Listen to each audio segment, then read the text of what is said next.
Right here, right here, right here. Please look here. Good. One more. Good, good. Right here. Thank you. Just let us know what we're talking about. Thank you. Hi. So I'm really sorry, I have to go. All right, thanks very much. 拍个照吧， Yeah. Say something. 就穿的吧，拍个照，好，下期见吧。Good. Welcome you to this high-level forum side event, the culture of sustaining peace. It is great to see all of you here at the start of what promises to be a very busy September at IPI and around the UN. This standing room only energy in the room feels sort of like a launch of the season. Everyone's back from summer vacation, maybe a little bit tanned and ready to go. It's very, very exciting to have you all here. This is the second year that we've held a side event during the annual high-level forum on the culture of peace with the goal of exploring the connections among the culture of peace agenda, which stems from the UNESCO Program of Action of the 1990s, and more recent Sustaining Peace agenda stemming from the Advisory Group of Experts report and the concurrent GA and Security Council resolution of 2016. I think we can all agree that sustaining peace has been one of the key themes of the 72nd session of the General Assembly and a key priority for this PGA. So it is only fitting that we gather here near the close of the session to explore the way forward through the culture of peace as a credible pathway for sustaining peace, as the high-level forum is titled. What are the cultural elements of an enduringly peaceful society? What can we learn from peaceful societies around the world? And how can we incorporate those lessons into our work here at the UN and beyond? IPI's work on this topic is thanks to the support and leadership of the Al-Babtain Cultural Foundation of Kuwait. Apologies. And to Mr. Abdulaziz Al-Babtain himself. Mr. Al-Babtain is an accomplished businessman, esteemed poet, and committed educator who has taken it upon himself to be a global advocate for the culture of peace, and for that we are eternally grateful. When the PGA addressed the high-level forum this morning, he called for a greater commitment to educate the young on the elements of peace. And this is precisely what the Al-Babtain Foundation has set out to do.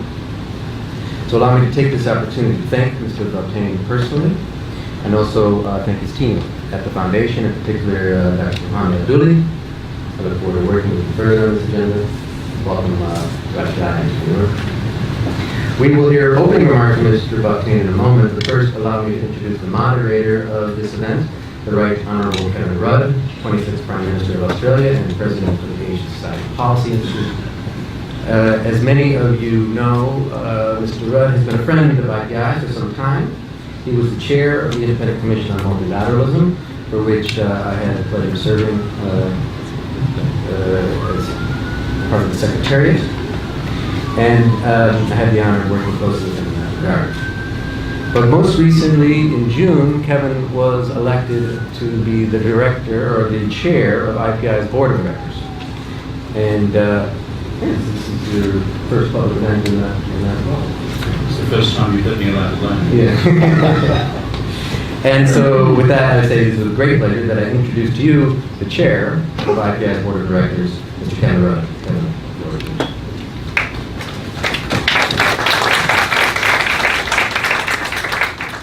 Thank you very much, Adam. Welcome to the International Peace Institute, the IPI, as we call it here. Those of you from the United Nations family, from member states, or from UN organizations, I think you know that here in this institution you are among friends. We see ourselves as a helpful support to the work of the United Nations going back over many decades now. This institution has been running now for nearly 50 years.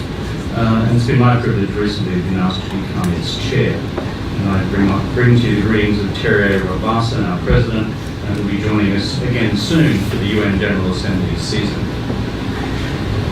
This is an unusual subject, the culture of peace. For those of us who have been in the hard business of international politics, diplomacy, and from time to time conflict and war, when we speak of a culture of peace, it sets us back a little bit as to whether in fact such a thing is possible, or if it is, in the world of practicality, is it faintly useful? It's often said that we dream in poetry and we govern in prose.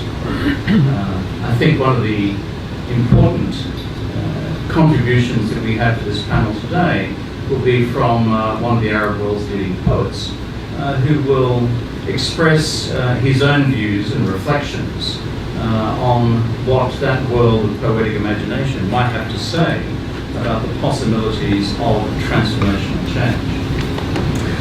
I'm not an Arabist. I don't speak a word of Arabic. By training, I am a sinologist. I've done all my work on China. I speak Mandarin and all the rest of it. The Chinese have a word for a way of thinking. It's called siwei. And siwei basically means how you, in the deepest recesses of your mind, view reality, including the possibilities of whether that person there, that culture there, that community there, or that country over there wishes me good or ill. And it's our deep underlying siwei, to borrow the Chinese term, which I think radically shapes the world of international relations reality and political reality. Do we regard this person as a potential friend or foe? Do we see them as someone we should trust or, to begin with, distrust? If you like, these are axiomatic psychological considerations in the world of international relations and, frankly, of domestic political theory as well. When I look at the body of Chinese strategic literature on the question of peace and trust, most of it says, over many centuries, very simply, don't trust anybody. I say this in full candor, but for those who think that Machiavelli is a unique product of the Western mind, let me tell you, there are Machiavellian thinkers across the entirety of humanity. Don't trust the other person. Don't trust the other state. It reminds me of a panel like this I was on a year or so ago in Washington with the recently retired head of Pacific Command of the United States Navy, whose opening line I thought was wonderful. He said, strategic trust is much overrated. Well, of course, his industry, his business is the reverse. But it's worth reflecting again on these deep questions of, let me put it in these terms, the psychology of politics and the psychology of international relations. Because psychology, the way in which we think about ourselves and others, radically affects our behavior as individuals, as political parties, and as states, internally and externally. This is not just an idle reflection. If you look at those who study the neuroscience of politics, and frankly a new and emerging field of international relations as well, the way in which we use language, the way in which we form language, the way in which our thinking is shaped by our respective cultural experiences, either excites one part of our brain, which is given to flight and fight, or another part of our brain, which is given to hope and imagination. And therefore, these are not just idle, interesting questions that we're talking about here. They actually affect the behaviour of each of us and each of our governments each day. I'm old enough to remember that way back in the Mesolithic past, called the 1970s, that there was something which was fashionable in many universities, even through the 80s, and sometimes in the 90s, called peace studies. And I think what those folks were trying to get at, frankly, was something of the psychology, something of the society, something of the culture of what constitutes this concept of what we call peace and its constituent parts. I think there is time again for an appropriate reflection on what it the neuroscience can contribute to this, as well as what those who are reflecting more deeply on cultural predispositions towards harmony and peace, as opposed to cultural predispositions towards conflict and war. None of us in this room, whatever state we come from, have clean hands on this question. We're all here to learn something new and fresh. And so I'm delighted to have such an extraordinary panel. We're going to have opening remarks from an extraordinary individual, as I said, the leading poet of the Arab world, and then followed by this great panel here, made up of the Deputy Permanent Representative of Bangladesh to my right, my good friend and colleague Karen Pearce, the PR for Her Britannic Majesty's Realm, the United Kingdom, and we also have Fabrizio Hochschild, who is the Assistant Secretary General for Strategic Coordination, United Nations Executive Office of the Secretary General. But before we go to these eminently qualified speakers to participate in our panel discussion, and before we open it to you, the audience, to engage in a wider conversation, let me introduce our keynote speaker, Dr. Abdulaziz Saud Al-Babtain. He worked in the Ministry of Education in Kuwait until 1962, and then resigned, went into business. He didn't publish his first volume of poetry until 1995, which suggests to me there's hope for us all, exiting bureaucracy, exiting business, and discovering some of the fine things of life and producing poetry. He currently serves as the chairman of the Abdulaziz Saud Al-Babtain Cultural Foundation. He's president of the Scientific Board of the Foundation in the European Union, honorary president of the World Poetry Academy, a member of the Chancellor's Court of Benefactors of the University of Oxford. Mr. Al-Babtain established the Saud Al-Babtain Kuwait Scholarship for Postgraduate Studies in 1974, the foundation and the Foundation's Prize for Poetic Creativity in 1989. He's received 14 honorary doctorates from several Arab and foreign universities. I think I only have one, so well done to you. That one may be withdrawn any day. 14 honorary doctorates from several Arab and foreign universities for his efforts in the fields of Arabic literature, culture and poetic creativity. Mr. Al-Babtain has also received numerous prestigious awards from right across the Arab world. And so, Dr. Al-Babtain, we welcome you to be with us in this important forum today and share your poetic reflections on the possibilities of creating a culture of peace. Over to you, sir.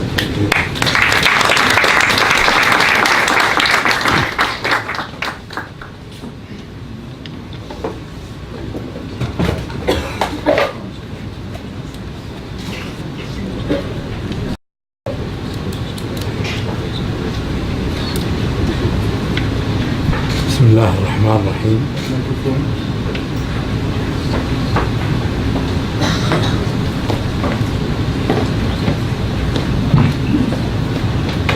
بسم الله الرحمن الرحيم. السلام عليكم ورحمة الله. صاحب المعالي السيد كيرن رئيس وزراء استراليا الأسبق، رئيس مجلس أمناء المعهد الدولي للسلام، السيد ممثل الأمين العام للأمم المتحدة، السادة ممثلو الدول الأعضاء، والسادة السفراء ورؤساء البعثات الدبلوماسية، السيدات والسادة. أود بالبداية أن أرحب بكم جميعا وأشكركم على مشاركتكم الفعالة وحضوركم في هذه الندوة التي يعقدها المعهد في شراكة مع مؤسسة عبد العزيز البابطين الثقافية.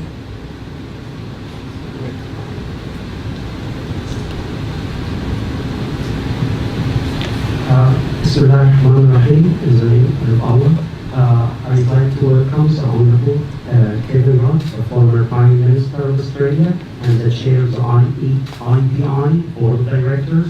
I'd like also to welcome and thank the representative of the Secretary General of the UN, also representatives of member states ambassadors and heads of diplomatic missions, ladies and gentlemen. I would like to start by welcoming you all and thanking you for your active participation and attendance at this symposium held by the International Peace Institute in partnership with Abdulaziz Saud Al-Babtain Cultural Foundation. كما أتقدم بجزيل الشكر إلى السيد تيري رودلاندز رئيس المعهد وفريق عمله الذين قاموا بتنظيم المنتدى السنوي رفيع المستوى لثقافة السلام. I also would like to wish to extend my everlasting thanks to Mr. Terry Rod Larson, President of the Institute, as well as to his superb team for organizing the high-level forum for the culture of peace. وإنه لمن دواعي السعادة الغامرة أن يشاركنا السيد ميروسلاف لاشاك رئيس الجمعية العامة للأمم المتحدة هذه الجلسة ويفتتحها، فله منا كل الشكر وخاص التقدير.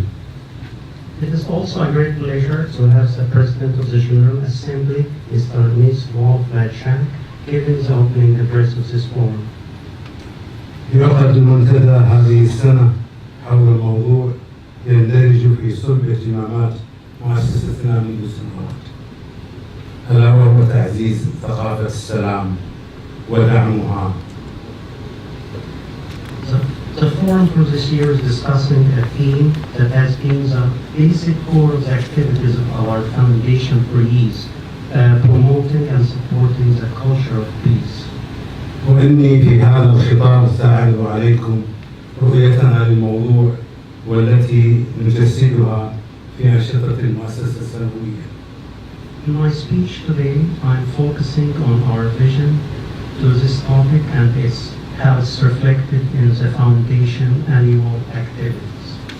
تنبني رؤيتنا للسلام على قاعدة أساسية هي أن السلام ضرورة حياتية. We base our notion of the peace as peace is a life necessity. فنحن اليوم في حاجة ملحة أكثر من أي وقت مضى إلى نقل السلام من الممكن إلى الضروري لأجل استمرار الإنسانية. Nowadays, more than ever before, we realize the need to transform our perception of peace from the idea of possibility to a necessity for the survival of humanity. علينا إذن أن نتجاوز فكرة السلام الممكن إلى فكرة السلام ضروري، فالضرورة تجعلنا نفكر في الواجب والمسؤولية الاجتماعية. We should hold it necessary and not possible because this will encourage us to think of the duty and social responsibility and to protect it. نحن نرغب في الحياة التي ليس فيها صراع بل فيها تنافس، وحين يصبح السلام ضرورة وليس إمكانا سنؤسس العالم الأفضل. We have to convince ourselves that peace is, of course, an obligation, not like an option. When we desire a world with competition and no conflicts, and when peace is perceived as necessity and not an option. حين نفكر في تعميم السلام باعتباره ضرورة لتشمل كل العالم، فإن ذلك يعني أن نسخر سلوكنا ورموزنا وكل وسائل تواصلنا نحو الهدف الأسمى وهو السلام. When we think of peace as a necessity and unite our effort to spread it throughout the world, we will not just dedicate ourselves, but also our actions and resources towards achieving this ultimate goal, which achieving peace. عالم السلام جوهره التنوع، ليس فيه لغة أو لون أو ثقافة أو عرق أو طائفة أو دين، بل فيه لغات في لغة واحدة وألوان في لون واحد وثقافات في ثقافة واحدة وطوائف في طائفة واحدة. ببساطة هو عالم الإنسان المتعدد الأبعاد. A word of peace is a sense of diversity, regardless of language, color, culture, race, class, or religion. It is a world where there is no language for all our language. Diversity is like a complementary relationship to the one global culture, embracing the characteristic of all cultures, and one universal religion where all religion melt. In brief, it is a multi-dimensional human world. قاعدة أن السلام ضرورة تدعونا إلى إعداد مخطط عملي يمكن التعاون على تنفيذه. فالسلام في مخطط عملي يجب أن يكون ثقافة نكتسبها من الصغر عن طريق مناهج التربية والتعليم. The notion that peace is a necessity invites us to prepare an action plan that can be implemented. Peace in a practical action plan must be a culture developed from childhood through educational curriculum. ثم نستوعبها لتتجسد في سلوكنا وحياتنا اليومية. ومن الواضح اليوم أن المحاولات قد تزايدت من جهات فاعلة دوليا للنظر في السلام والبحث في القضايا العالقة والمرتبطة بهذا السياق. Which shall be absorbed by learners to be ultimately reflected in our behavior and daily lives. It is clear today that many attempts have been made by international actors to promote peace and examine unresolved cases related to this issue. وفي الحقيقة رغم كل هذا الجهد لا بد من إعادة طرح الأسئلة أو بالأحرى إعادة ترتيبها على نحو ما هو مطروح علينا في هذا المنتدى. إن السؤال ما سبب الحرب وكيف يمكن تفاديها سؤال يأتي دائما بعد وقوع كارثة الحرب. However, despite these efforts, it is necessary to ask ourselves rather than to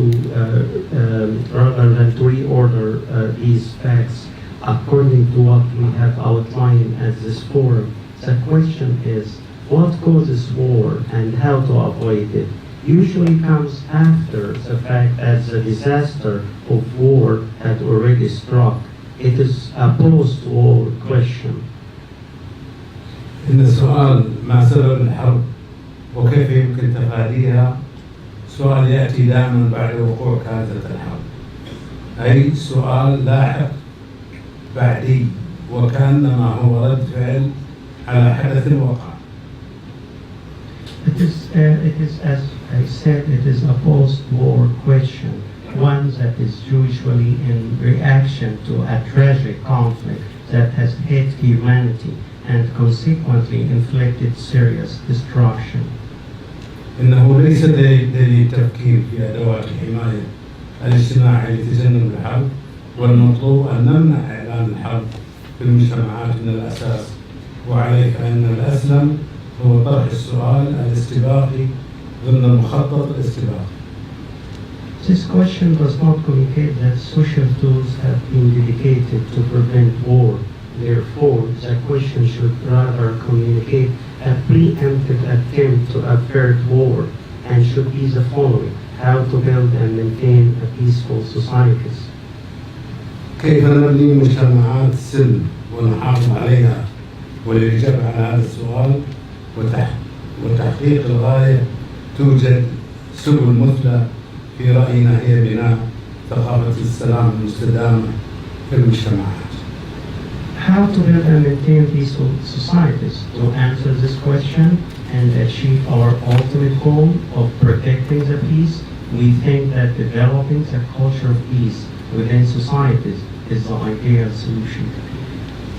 وضمن الإطار العام لخطة التنمية المستدامة للعام 2030 والسلام المستدام من خلال قرارات الجمعية العامة للأمم المتحدة ومجلس الأمن في أبريل عام 2016 نقترح أن نعمل على تفعيل ثقافة السلام المستدامة.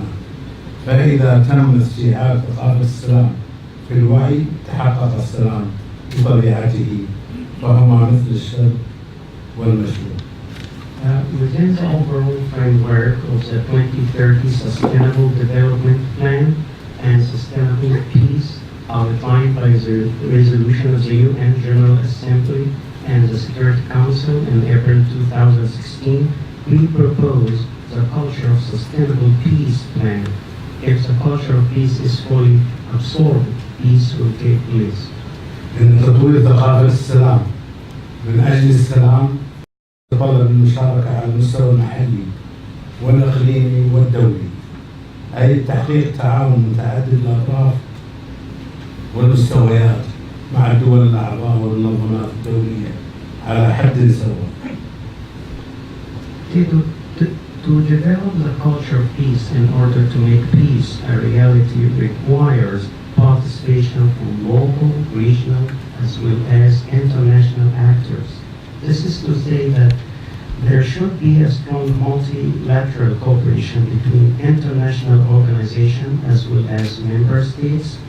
Our aim with this project is to liaise with actors and to support efforts seeking to achieve the culture of peace. وهدفنا من هذا المشروع هو التعاون مع كل الأطراف الفاعلة ودعم الجهود الرامية إلى إلقاء المزيد من الضوء على ثقافة السلام والسعي إلى تحقيقها. Our aim in this project is to cooperate with all of the actors and support all of their efforts seeking to achieve the culture of peace. من جهة أخرى فإن إعداد مخطط هادف لدعم ثقافة السلام يجب أن يتضمن العناصر التالية، وهي تحديد مفهوم ثقافة السلام وتطوير الخيارات المعتمدة ومراجعة الأولويات وتقديم دراسات عن آليات تنفيذ ثقافة السلام وتحقيقها. We should also clarify that the preparation of an action plan to support the culture of peace must include the following elements: defining the concept of the culture of peace, improving the methods adopted for this aim, reviewing priorities and encouraging studies on the mechanisms for the implementation and the achievement of the culture of peace.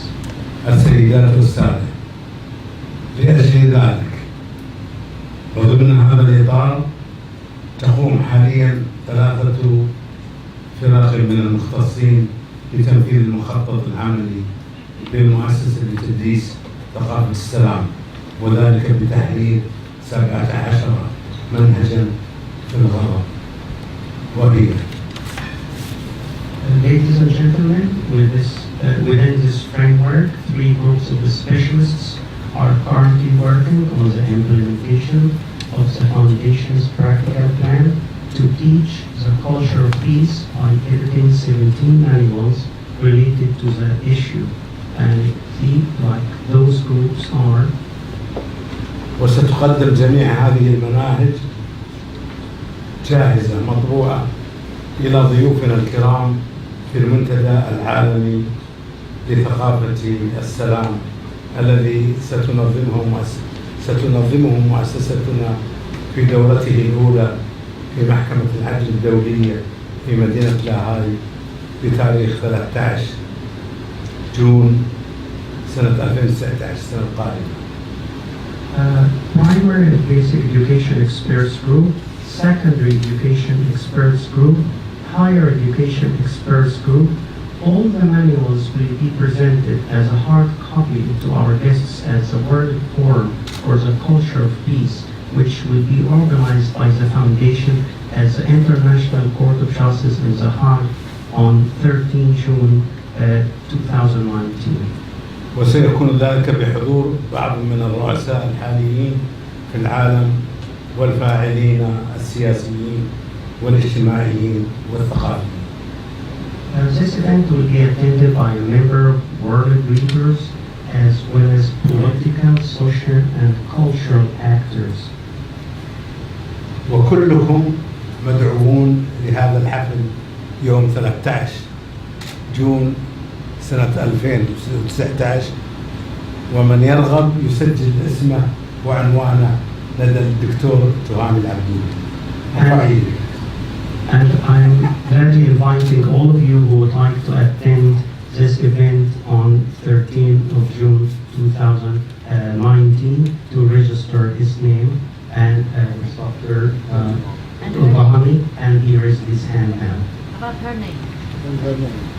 ومما لا شك فيه فإن هذه المناهج هي لبنة تأسيسية ضرورية في مسار ثقافة السلام المستدام. And of course, like the manuals will be represents a cornerstone for the defense of the culture of sustainable peace. السيد رئيس المعهد الدولي للسلام، السادة الكرام، في الغالب نحن نصبح مسالمين بعد التعلم من الحرب، أي التعلم من القتل والدمار، ولكن المطلوب أن نكون مسالمين بطبيعتنا الثقافية وبوعينا الثقافي حتى لا نرتكب الحرب ولا نحدث القتل والدمار. إن ثقافة السلام سابقة تنغرس في الوعي البشري الذي يتحكم في فعل الإنسان وسلوكه. President of the International Peace Institute, Mr. President of the General Assembly, usually we become peaceful after facing the consequences of war and learning the lesson from the killing and destruction which follow it. What we should do instead is to draw our peaceful nature and culture consciousness to avert war, killing, and destruction. The culture of peace is a primary feature like implanted in human consciousness and therefore controlling action and behavior. هكذا نرى أن جوهر التفكير في السلام هو بناء مخطط عملي فيه تقديم الأولويات وإعادة ترتيب المسائل. We therefore see the spreading of peace is made of a strategically designed practical plan in which we should prioritize and rearrange issues. أنا متمثل بثقافة السلام العادل ومستوعب لها، إذا أنا موجود بالضرورة ككائن مسالم. I am assimilating the culture of peace and therefore standing before you today as a peaceful individual who is living. ولهذا السبب جئت لكم بأحفادي وهو الجيل الجديد ليتعلموا ثقافة السلام ويعلموها أيضا للآخرين، للأجيال التي ستلحق بها. And also I brought with me all my grandchildren just to show and demonstrate like how they are going to adopt also the culture of peace and how they are going to transfer it and also teach it to the later generations. عاشت الإنسانية بسلام عادل ووفقنا الله جميعا، والسلام عليكم ورحمة الله وبركاته. May humanity live in peace. God bless you and guide you all. Peace, mercy, and God bless you.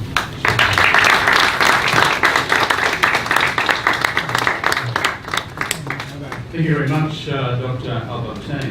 If I could now ask our distinguished friend and colleague, the permanent representative of the UK, Karen Pearce, a very senior British diplomat, and worked extensively across Europe, Western, Central, Eastern, Middle East, Arab world, and most recently, I think, ambassador in Afghanistan.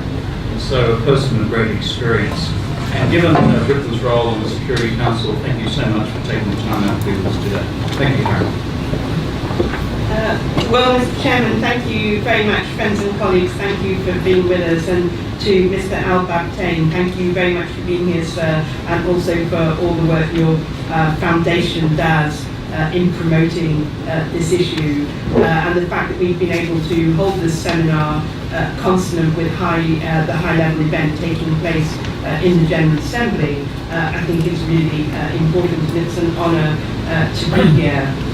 On a personal level, having received medals for reciting poetry in my youth, which I think may even eclipse Kevin's experiences in the 1970s, I'm really pleased to see poetry come centre stage in something like this. And as you were speaking, I was trying to reflect on when the last Western major piece of poetry might have been that celebrated peace as a concept. And I thought it might be a long time ago, and it might be Virgil and the bucolics, subject to correction by any classical scholars in the audience. But I also recall that when I was in Kabul, which as the chairman said is only a few years away, only 2 years since I was in Kabul, we would hold lots of poetry festivals at the embassy. And we would put the rugs out, and lots of Afghan poets and ministers who were poets would come, and they'd read their poetry, and we would translate it in written form. And nearly every single poem was a political poem about peace.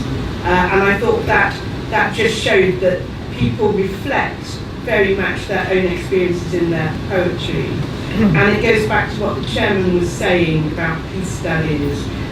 When you've lived by and large in an environment that is fundamentally peaceful, you forget how important peace, bringing peace is to countries who, like Afghanistan, very sadly live with a very different experience. So thank you very much for drawing us to that point. I think 1968 may have been the only year since the end of the Second World War when British forces were not engaged on active duty in some conflict. And that's quite a sobering thought, that we have not actually had a prolonged period of peace taken on a global scale for quite a long time.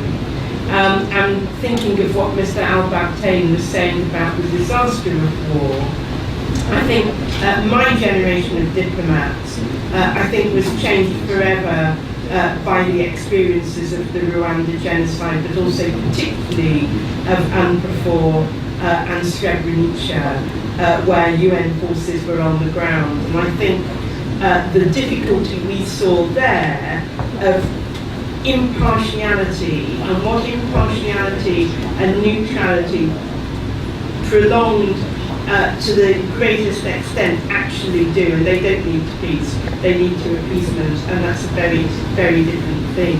And so I welcome this emphasis on how we can actually embed a culture, because I think that's the most important part. It's not about appeasement, it's not about not doing the right thing.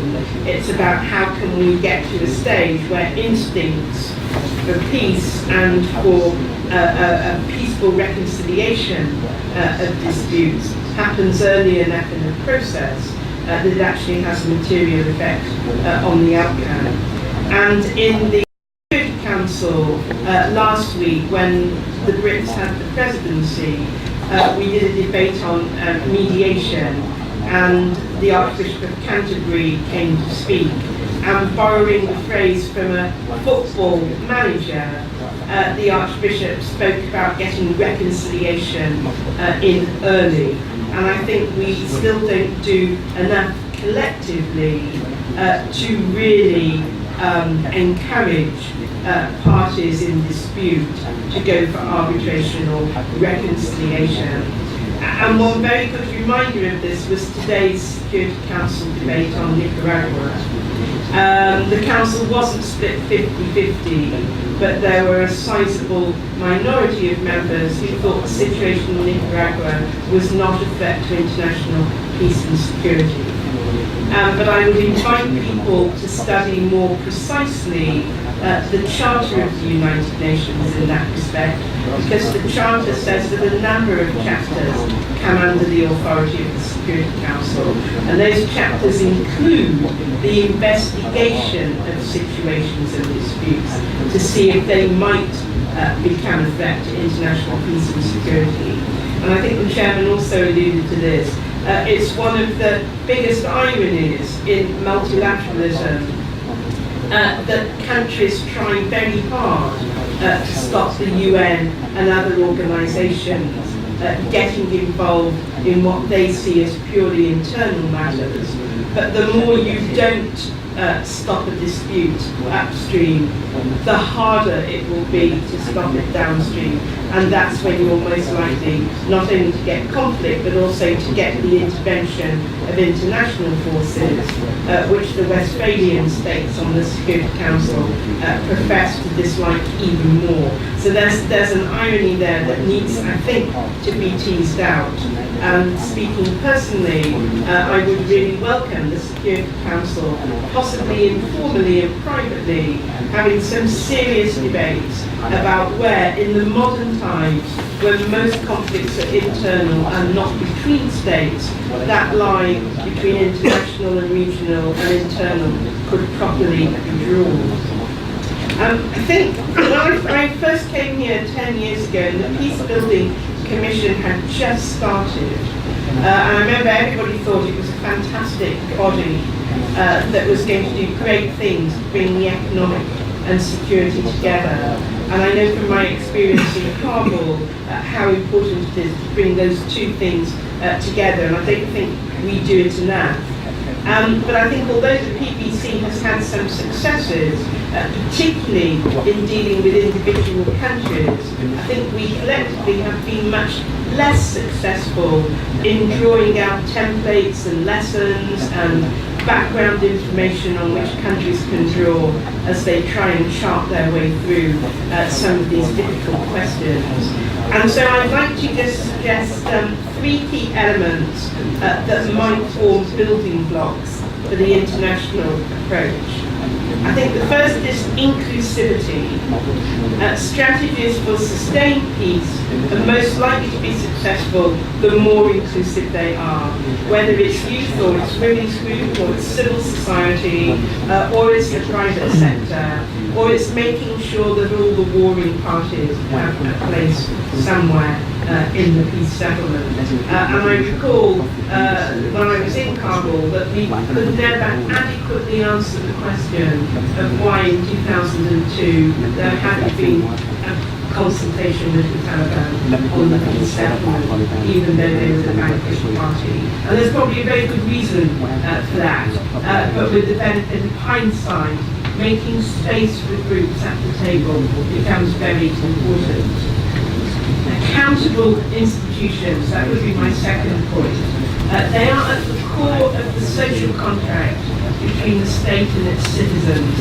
And if people don't have equal access under the law, don't have equal access to justice, alongside work on good governance and anti-corruption, then these tensions are likely to grow and people are likely to feel disenfranchised in their own countries. And then lastly, of course, even more emphasis on human rights. And I don't exclude economic and social rights here. I know that's very important to some countries, and I want to say I agree with that. The Universal Declaration on Human Rights is 70 years old this year, and it spends at least as much of its time talking about economic and social rights as it does about political and cultural rights. And I think that's very important, and I would like to see more emphasis on bringing those two things together. I think there's some more things we can do. Paddy Ashdown, when he was running Bosnia for the international community, had 3 lessons. The first one was to do the rule of law first. The second one was to have a plan and stick to it. But the third was be prepared for it to take a long time. And I think the other problem we face is that we're very short-termism, and we don't put the effort in to starting some of these programs, particularly justice, right up front, and then running them in a sustained way. So I hope very much that the dialogue that's starting today will be able to confront some of those conundrums that have got in the way of having success in the past. And then I think the last thing is that all bits of the international system, not just the UN, really should pull together. I know there's been a joint UN World Bank Pathways for Peace report, talking about using the whole set of tools. And I think that's very welcome. But I don't think we do enough to make those things a reality. If I want to talk economics in the Security Council, there'll be lots of people telling me I should go to ECSOC, but there isn't an ECSOC mechanism in the same way. So we divert a lot of our energies into process when we ought to be talking about substance.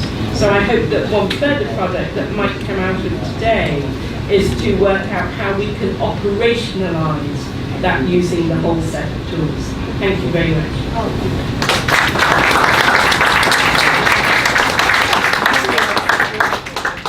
Thank you so much, Excellency.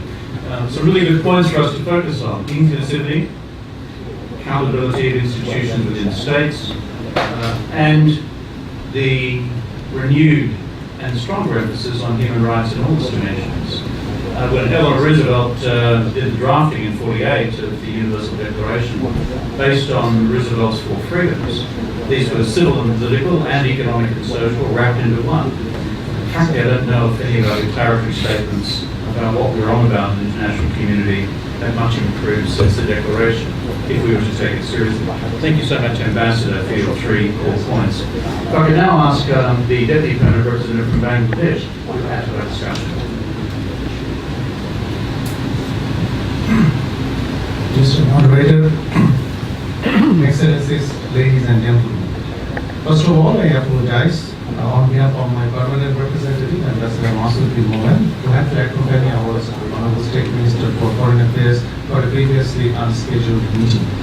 He regrets his absence and seeks your kind understanding. We are indeed grateful to IPI for its initiative to organize this side event in collaboration with Al-Babtain Foundation. The title designated for this event has given an entire new dimension to the notion of the culture of peace. IPI can indeed claim credit for this innovative idea.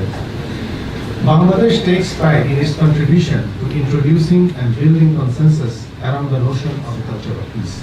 Since the adoption of the resolution encompassing the Declaration and Program of Action on a Culture of Peace in 1999, we have indeed come a long way in the last 2 decades in terms of the universal relevance and acceptance of this notion.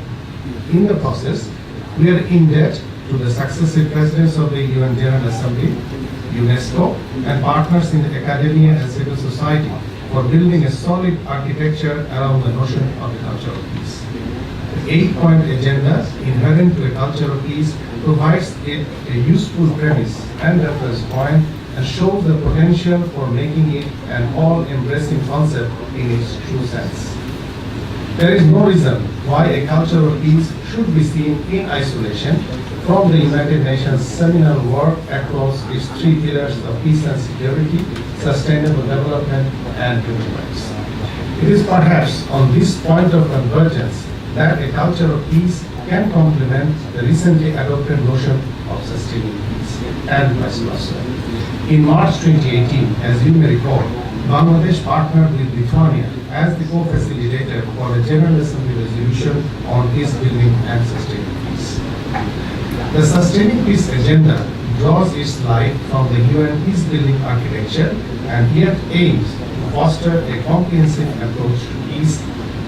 It underscores the importance of considering peace in a continuum and as a factor of all its possible drivers or accelerators in a given context. It insists on recalibrating the United Nations' traditional approach of responding to post-conflict situations towards meaningful engagement from a conflict prevention to peace building on the premise of national ownership. As such, sustaining peace is not designed to be a mere theoretical construct for the passing phase at the United Nations as suspected by many.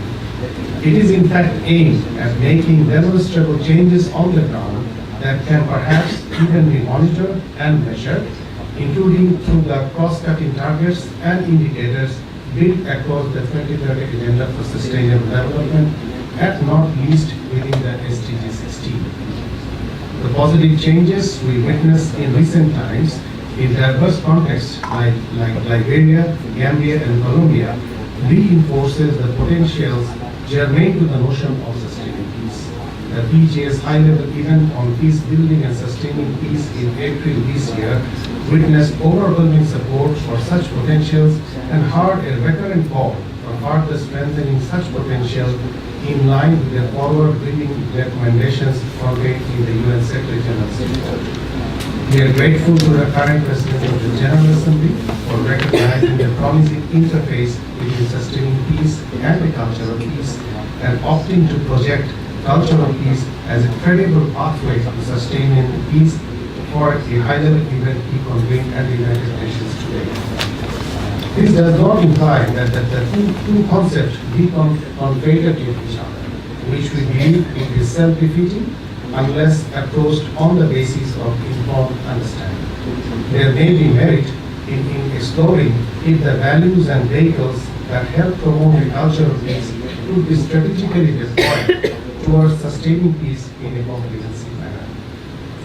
This would perhaps be the best practical manifestation of a culture of sustaining peace above and beyond the value-driven approach that culture lends to sustaining peace. It would indeed be helpful for IPI and other interested partners to further explore this issue and suggest feasible pathways for operationalizing such an interface. In his opening statement at the high-level event this morning, the President of the General Assembly aptly noted that despite certain setbacks, there were already some notable trends discernible in the United Nations towards the direction of considering a culture of peace in relation to sustaining peace and vice versa. He stressed in particular that the notion of culture would not be meaningful unless efforts at sustaining peace gave emphasis on promoting the equal voice and participation of women, or it was duly inculcated in formative young minds. We will underline here that the mobilization of resources would remain key to the culture of sustaining peace, making a real difference on the ground thereby. This crucial aspect must be made part of our conversation and of all our efforts to translate our shared commitments into actual deliverables. In general, we consider this event to be the start of a potentially useful dialogue that can give further dimension and impetus to the established notion of a culture of peace. When Bangladesh had originally tabled the resolution of a culture of peace, we had a latent desire to see the concept gain a life of its own and embrace related useful notions and processes that would give sustenance to the dynamic process of the culture. We are encouraged to see a further opportunity opening in this direction. The real proof of our efforts will, however, take time. We must keep working till sustaining peace becomes an article of faith and a culture of peace is constructed in the minds of men and women around the globe, from Central Africa to Middle East, from the Far East to Sub-Saharan Africa. At the same time, we cannot but look into our own backyard. We must strive till the forcibly displaced Rohingyas camped in Bangladesh find a way to return to their homes in safety and dignity, living side by side with their neighbors as legitimate Myanmar citizens. Thank you. Thank you very much. Thank you very much for those reflections and the important addition they make to our discussion today, and thank you for the call to action on the part of the IPI as well. Fabrizio Hochschild from Chile, a serious UN professional who has served in the field in the Central African Republic and Colombia, and is now, of course, Assistant Secretary General in the Office of Strategic Coordination in the Office of the UN Secretary General. Fabrizio. Thank you very much. At the outset, I'd like to congratulate IPI and the Al-Babtain Foundation for this initiative, because I think it reminds us that peace is ultimately a collective state of mind. And don't worry, as was pointed out, I'm a serious official. I'm not going to start arguing in favor of Buddhism or the legislation or the freedom to smoke marijuana. I mean this quite seriously, as I'll illustrate. I think too often in the aftermath of conflict we think of peace building in terms of mediation, in terms of physical reconstruction of assets and infrastructure destroyed during the conflict, of governance and political mechanisms, and we don't think enough in terms of the intangibles of rebuilding peace, the culture of peace, without which conflict will inevitably return. And by that I mean the reconstruction of social cohesion, the reconstruction of trust between citizens, trust between the citizens and the state. There are multiple aspects to this, but I'd like to mention two. One is the rehumanization of the other. The first victim casualty of conflict is the truth, and the first victim of conflict is the perception of the other, the enemy, as a human being. And until the other is re-recognized as a human being, the chances of truth really taking root are unlikely to result. And the second aspect is the reintroduction, and Ambassador Pierce alluded to this, of the rule of law. Conflict undermines the rule of law. Conflict gives rise to illicit economies. Illicit economies require conflict to survive, require the absence of rule of law to survive, and there are often heavy stakes, financial stakes involved in sustaining conflict, because it's a very effective business model. And that once that takes root, it's very difficult to change. I'd like to illustrate this dehumanization aspect on the basis of some experience I had in Colombia. The UN, together with the Catholic Church and the National University, was privileged in Colombia to do what I think has never been done before, and that was to take 60 victims of conflict from all sides, to Havana to speak directly with the negotiating parties, to share their experiences and to express their expectations of the negotiators. Among the victims that we took was a woman called Nelly Gonzalez, who was the mother of somebody called Alfonso Alexander. Now, she was a teacher and a trade union activist and poor. Her son was a policeman who was killed by the FARC on his day off in a public park. He was followed into a park and killed while he was playing with his young daughter. Another person, victim or survivor we took to Havana, was a young woman called Emilise Hernandez Perdomo. Emilise Hernandez Perdomo was married to a member of the FARC. She was suspected of being a member of the FARC herself. The FARC were depending who you talk to, the terrorists or the left-wing insurgents in Colombia. And she was detained by the Colombian military. At the time of detention, she was pregnant, heavily pregnant. She was beaten up in the process of detention.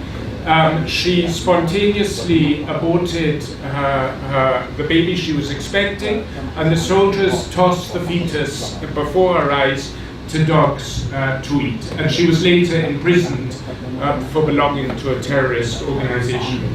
These are the people we took.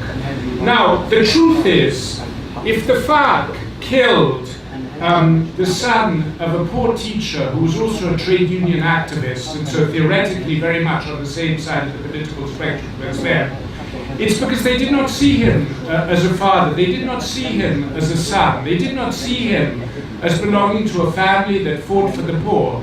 They saw him as wearing a uniform, as a symbol of what they saw as an oppressive state, a puppet state of imperialist forces, i.e. they totally dehumanized him. And they could only kill him because they dehumanized him. And likewise, if the soldiers beat up Emilise and destroyed her baby, it was because they did not see in her a mother. They did not see in her even a woman, a sister, a daughter.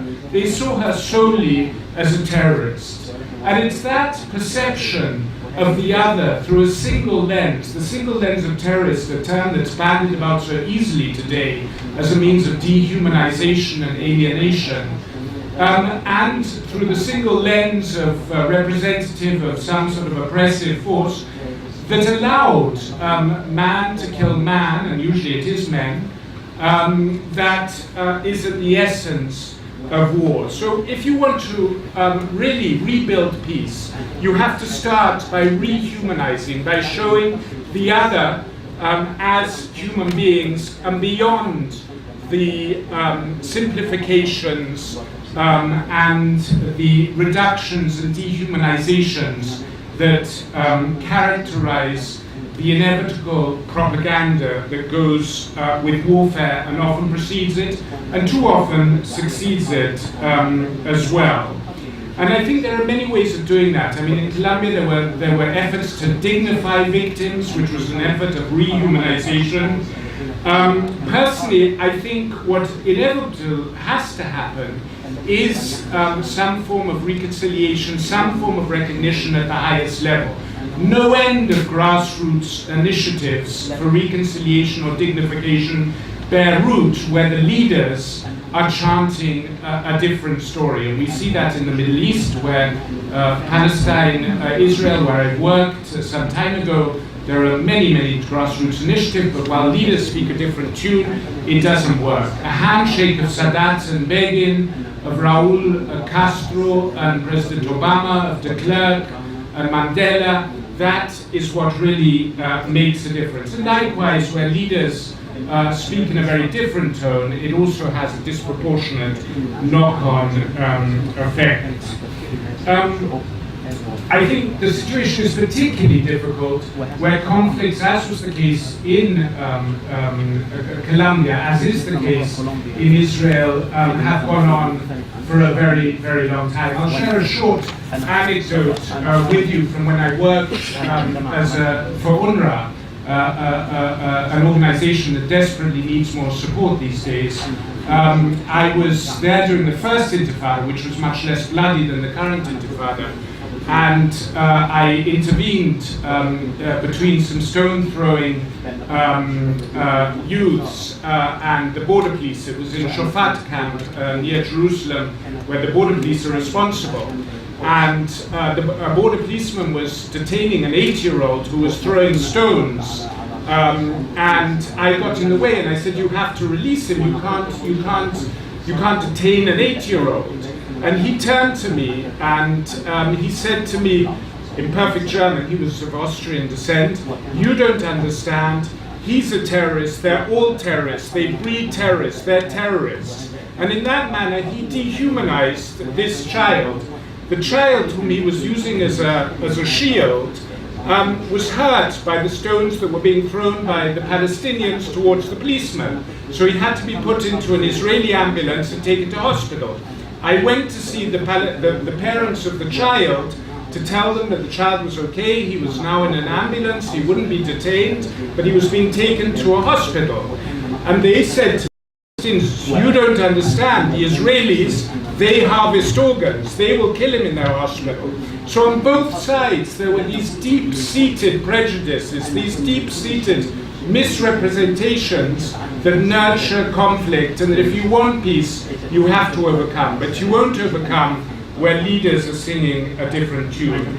The other thing I'll talk about more briefly is this culture of the rule of law.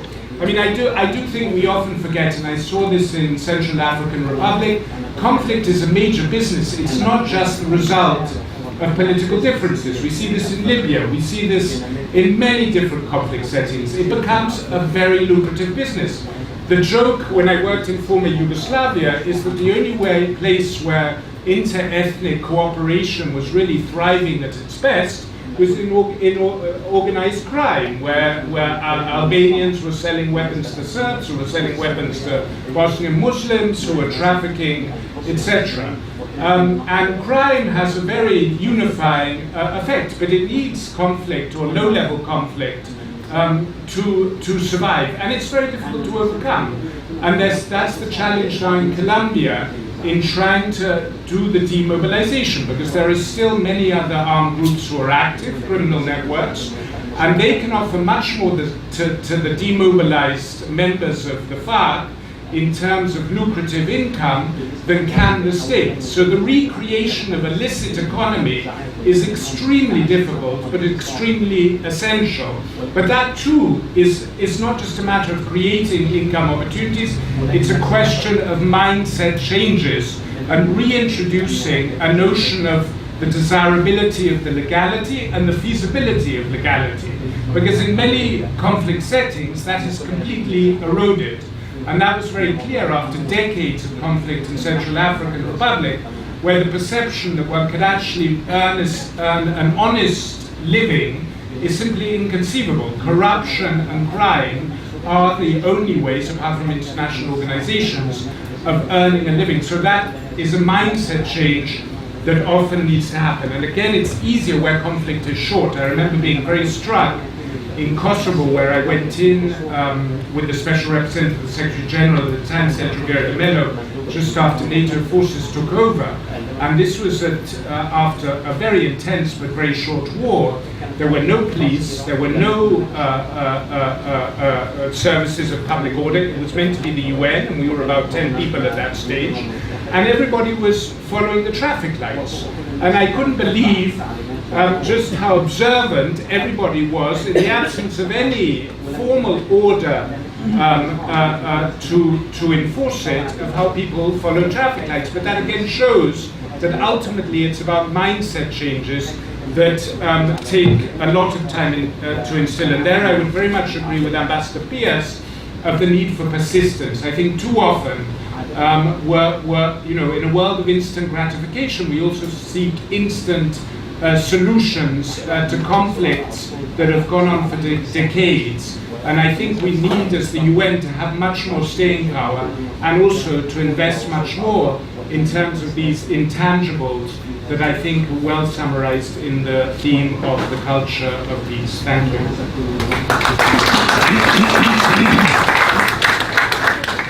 Thank you very much, Fabrizio and particularly for reminding us of the first victims of conflict, the first being truth and the second being the dehumanization of the other.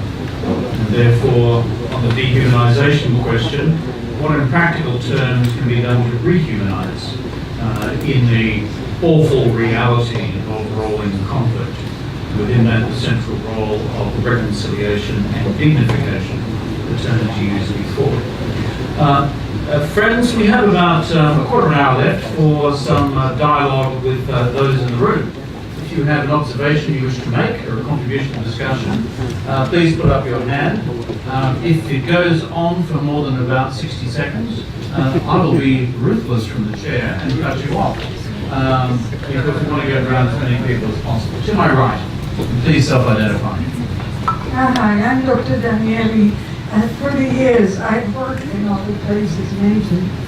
And represented at the UN both the World Federation for Mental Health, the International Society for Traumatic Stress Studies, and currently the International Organization for Victims Assistance.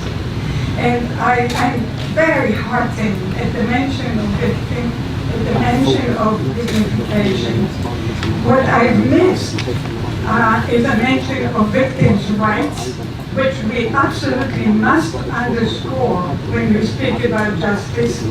Somehow when we talk about the rule of law and we don't insist on victims' rights, they tend to not be redressed or addressed. And a particular mention of healing, because when you talk about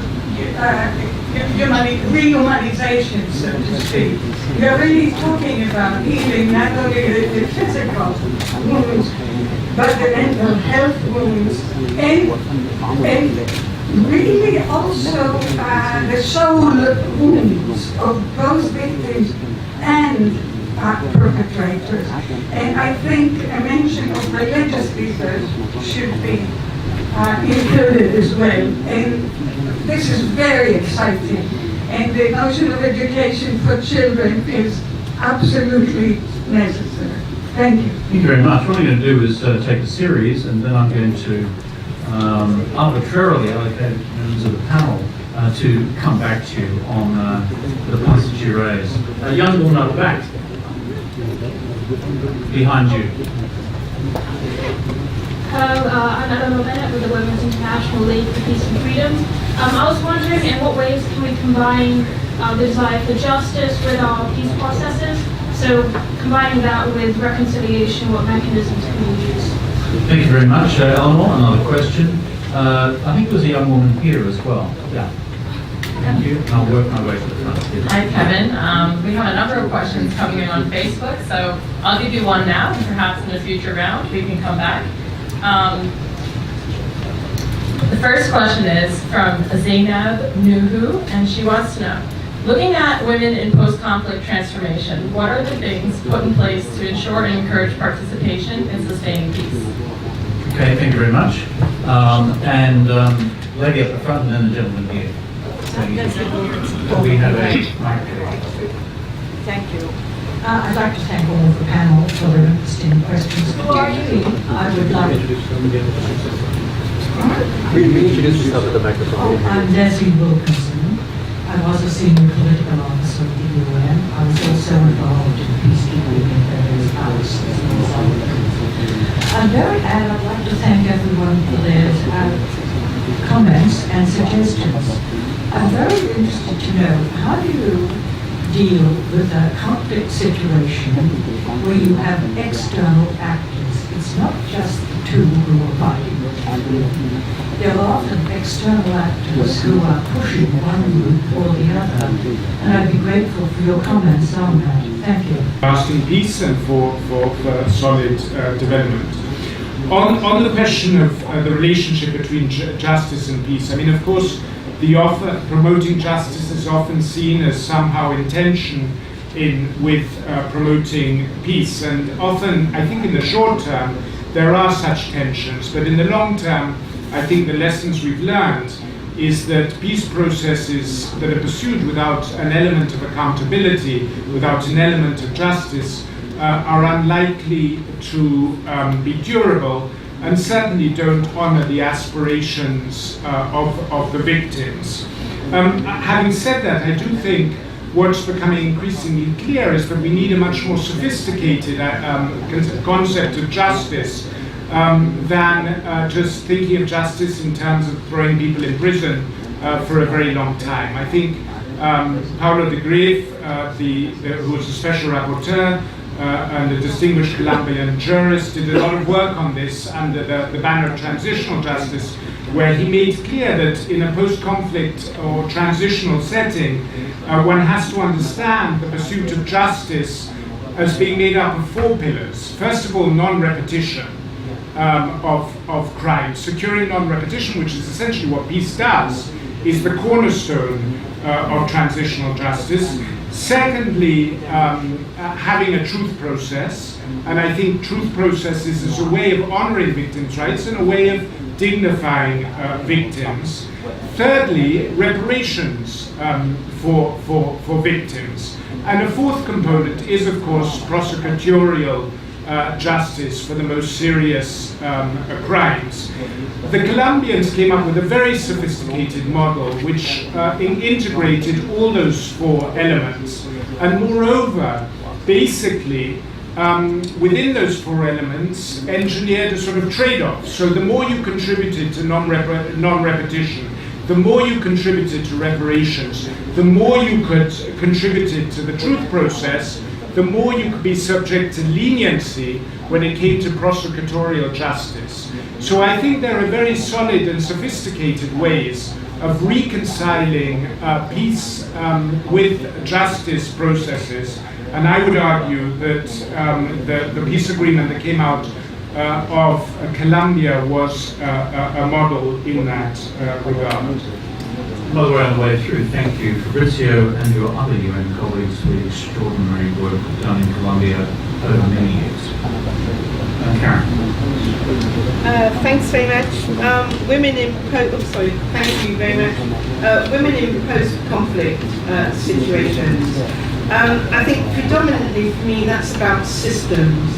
It's about making sure that whether the UN is helping to run a country or whether the country has its own leadership, you need the systems in place to make sure that the right sort of groups, predominantly women, are consulted.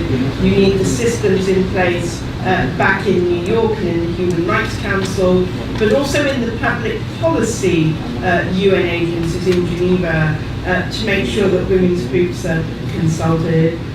You need not to treat people as monolithic, however. In the early days when we thought there could be a Syria peace process, so 2011, 2012, there was a big irony that if we were not careful, some women would see a more liberated future, even with President Assad still in power, and worried about going into a system, the outcome of which might have been a more repressive society for them to go about their business in. So there's something really important about being comprehensive in this consultation. But I think whether it's a regional organisation or whether it's the UN, right from the top, as the Secretary General is doing, the message needs to go out that this is a critical part of peace building, because I have seen even UN representatives just refuse to bring women into various processes. And then it's incumbent on member states, obviously, to support that. I think the external actors one is a lot harder, but there are things that can be done. I was reading an account of the crisis in Goma in the last few years. We, as the UK, made our aid to Rwanda conditional on not supporting the M23 rebels and supporting a peace process. And I think we get rather squeamish sometimes about doing things like that, but I think it can be an essential part of trying to get the right people to the table and keep them there in peaceful conditions. I think there's again another role for multilateralism in dealing with external actors in terms of sustaining the right sort of behaviours and values. And ultimately there is the question of sanctions if those external actors continue to distract the peace process. And the UN Security Council has lots of examples of that.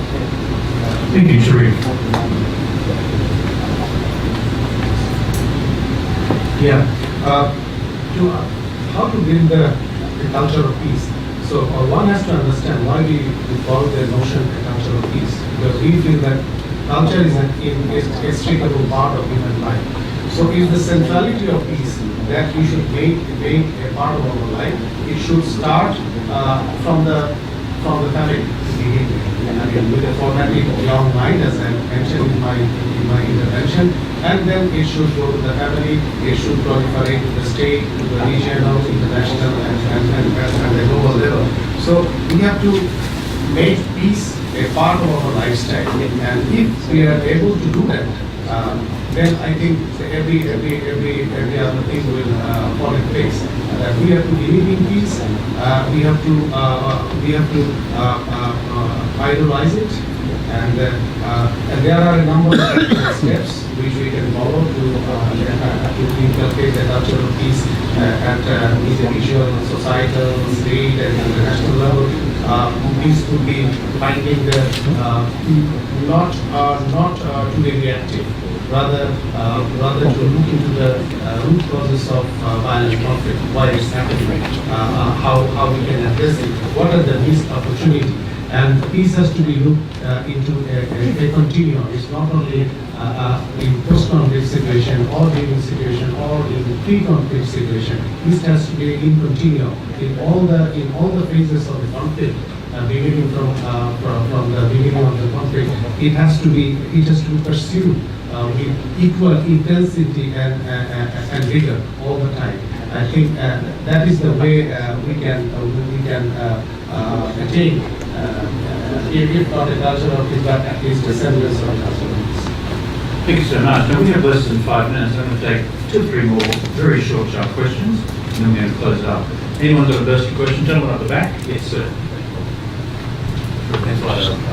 Matthew Lee, Inner City Press. It's a question for Ambassador Pierce. Just a specific question. How would you apply this culture of peace, for example, to the situation in Cameroon and the Anglophone areas where there's a long-standing dispute about language and history? And I know you were president of the council and the meeting wasn't held. What made a meeting on Nicaragua more meaningful in terms of refugees than say on Cameroon and what's happening there? Mr. Hospital, very fast. Okay, no, yes, please, sir. You get one? Okay. Other questions from the front here? One over here, yep. Thank you. Thank you. This comes from Muhammad Ali on Facebook. How do we measure the role of higher education institutions in sustaining peace? Very much. Any final question? Sorry, lady in the middle here. Go up there. That's right. This lady with her hand up. That's right. That's you. Hello, Pamela from World Alliance. I have one question. What are the consequences that the UN has put in place for this human rights violation? For example, the example have been given to us the dehumanization of that lady from Colombia. What is the UN doing as a consequence to those soldiers? Okay, that's concluded there. So Karen, if you could take the first, Fabrizio the third, and if you could take...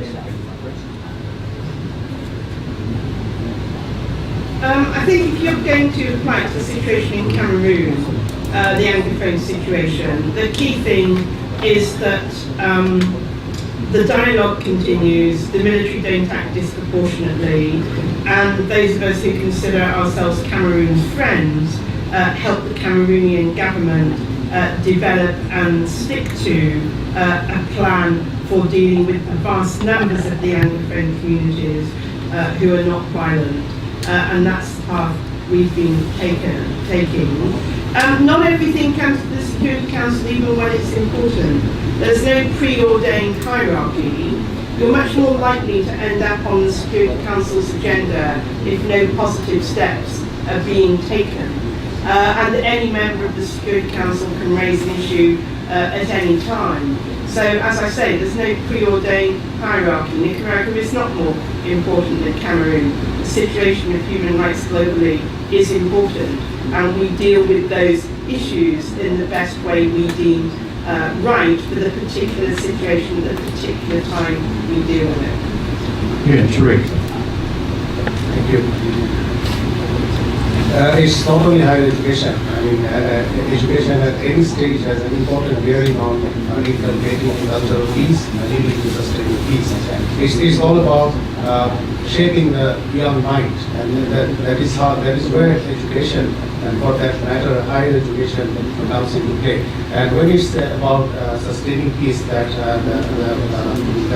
has been referred to, this is being a relatively new term, a new concept. I think higher education can be an important tool in better understanding the relatively new notion of sustaining peace. It's basically about prevention and continuum of pursuing peace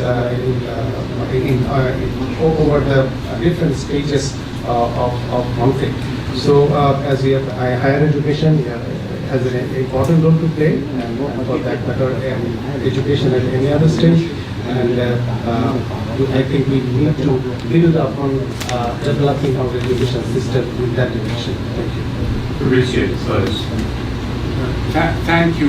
What the UN is able to do for victims will vary enormously depending on the nature of our presence in the country or conflict concerned. And obviously, where we have a larger presence that is given the space by the authorities concerned, we can do more.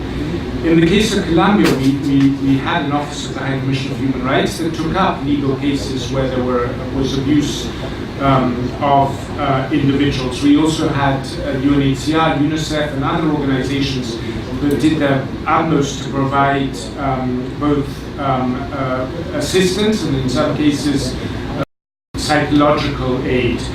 In Colombia, there were over 8 million registered victims. So both the state's ability and our own ability to cover the needs was always sadly inadequate.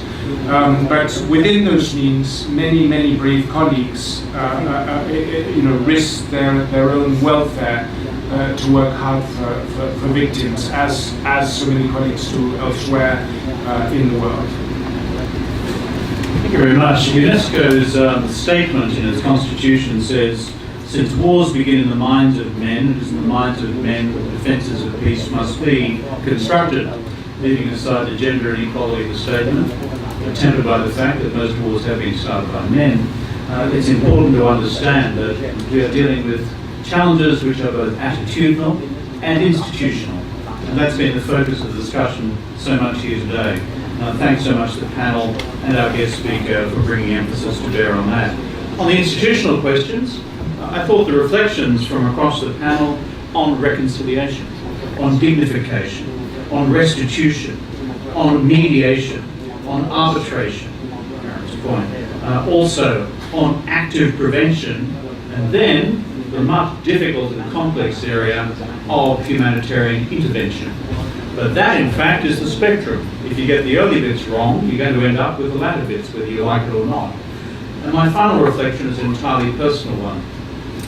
These are about questions of peace and of justice and our own relationship with Indigenous Australians. When you've spoken before about the 4 pillars of justice as non-repetition, of truth, of reparation, and of prosecutorial justice, I reflected on that as we sought to apply it in our own country. Our history on this question was appalling, but non-repetition for us was key.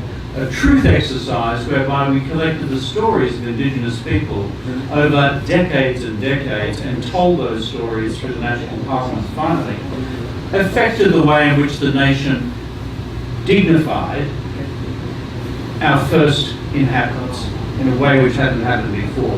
The reparation occurred through a national program of closing the gap between Indigenous and non-Indigenous Australians. An imperfect process, but I reflected on that, Fabrizio, as you reminded us all of the core pillars of justice and peace. Thank you so much for your active participation. Put your hands together. It's extraordinary panel and for our scientific